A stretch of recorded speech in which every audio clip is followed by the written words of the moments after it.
As far as the negotiations, so the infrastructure deal, as agreed to by Republicans and Democrats last week, is still on, because there was some back and forth from the president on whether it would be attached to the other bill, and then he walked that back and now says it's on. So is this still moving forward? This is happening? Yeah, it's still moving forward, and I've been on the phone with some elected officials today, some congressional folks, and talking to advocacy groups, and people are excited about this. It's the largest infrastructure bill, I believe, in the history, $1.2 trillion. Great investments in broadband, in clean energy, in clean drinking water, in roads and bridges, and badly needed in our country. So what's not fully clear is how it's going to be paid for, Mr. Secretary, or whether it does need to be paid for, because it's obviously considered an investment in our future. What's the latest there? You know, the president has a plan with using corporate taxes and changing the code. Republicans came back with a plan, so it's still a very fluid situation. And, you know, as we continue to move here, I'm sure there'll be many discussions on how we move forward. And certainly there's a big desire as well to pass the human infrastructure plan with the CARES economy and the different investments there. So all of this stuff is still moving forward. But having a bipartisan agreement, Democrats and Republicans, the first time, quite honestly, in quite some time, is encouraging to see as we move forward here. Mr. Secretary, I wanted to ask what your view was on companies requiring some of their workers to be vaccinated, and also making it pretty clear, whether explicitly or implicitly, that they need to be back in the office. We've had some of those examples of late with Wall Street firms like Morgan Stanley and JP Morgan. Is that acceptable in your eyes?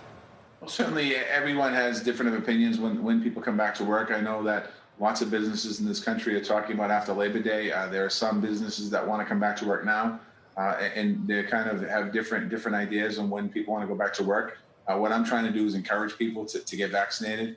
I was in Indianapolis the other day at the Indy 500 Speedway, and I was thanking first responders and nurses and healthcare professionals. It was a vaccine clinic, and trying to encourage as many people to get vaccinated as possible. You know, I can't really comment on whether companies mandating people to get vaccinated. What I'm doing right now is trying to encourage people to get vaccinated. You've also been trying to encourage people to get back to work. There are still more than 9 million Americans out of a job since the COVID pandemic. What have you seen in states that have scrapped the bump up in unemployment benefits before they're ending in September? Are you seeing more hiring happening in those places? It's hard to say because a lot of those haven't gone into effect yet. I know Indiana, where I was last week, did get rid of the $300. It was just fairly recently. So I don't know if we'll be able to see with Friday's numbers, be able to break down enough of to see if that's made a difference or not. But certainly over the next few weeks we will. But I'm hopeful that, you know, as we move forward here, more and more people going back to work. We're seeing more people traveling, more people visiting cities, more people going shopping. We're starting to see a lot more encouragement there. You know, the jobs reports for the last 4 months, 2.1 million new jobs in the economy, which is a great way to be. And hopefully, as we continue to move forward here in the coming, obviously, next few days, and then coming months, we'll get more and more people back to work. Unemployment numbers and the jobs numbers, one thing we'll be watching out for on Friday. Also be looking out for the wage growth number, Marty. Mr. Secretary, excuse me. Are you hopeful or fearful of significant wage growth in the coming months? Is there a chance it's going to move too quickly, or is it only a good thing?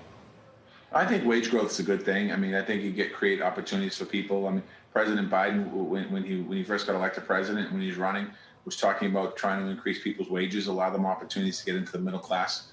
I think wage growth is a good thing, and I think that, you know, and most companies have been very, very willing to raise the wages and create opportunities for their employees to make more money. This has been a difficult year for a lot of people, and I think just getting people back to work is exciting. And if people pay better wages, I think that's good for our economy. It's more money to be spent in our economy, and it's good for families. It's a bit of a puzzle, this labor market, Mr. Secretary, because, you know, we hear all of these anecdotes about labor shortages. What's your assessment about how tight the labor market actually is? Because if we are seeing shortages, then why are we seeing jobless claims come in at 400,000 every week and so many still out of work? I think you put it the best. It is a puzzle. This is unlike any recovery from any recession we've had.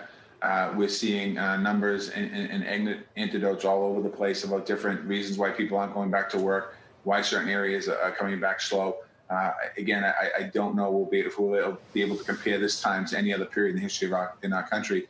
I've been Labor Secretary for 30 days. I've talked to the previous secretaries. I've looked at the data, looked at the information, and this recovery seems a lot different than any other recovery we've had, obviously because of coronavirus and probably for other reasons. But I'm hopeful as we move forward here, we'll get more people back to work. I would love to sit here and be able to break it down for you and all the analysts to give you a remarkable explanation. But quite honestly, I just don't have one. Shepard Smith here. Thanks for watching CNBC on YouTube.